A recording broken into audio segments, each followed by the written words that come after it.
time with Lamar Jackson. Lamar, this is your first Pro Bowl. Tell me, what's been the best part about being down here this week? I'm closer to home. You know, I'm meeting, they kind of knew, but some of them kind of not. You know, but just meeting different personalities, talking to these guys, picking their brains is pretty cool. You're the presumptive MVP.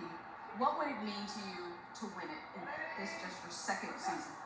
That'd be amazing. You know, I never went to a season thinking, you know, I want to win MVP or stuff like that. You know, I want to win championships. But if it comes out to be a trophy for Baltimore that I didn't plan on getting, but it happened.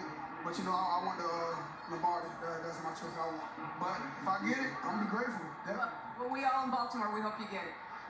But I wanted to ask you about Kobe Bryant. You said you never met him, but you felt like he was a part of your family. Right. You know, that's a legend, man. And he did so much for the game of basketball. A lot of people look up to Kobe Bryant, you know, including myself, you know, he's a great player. And from what I heard, you know, he's a great person as well. So my heart's in prayers with his family. He said he signed a jersey for you when you got drafted. He did.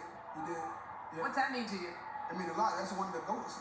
Him, MJ, and LeBron, them the top three. You know, I ain't really seen nobody else, but Thank you, Lamar. No problem. Continued success to you. Thanks so much. That's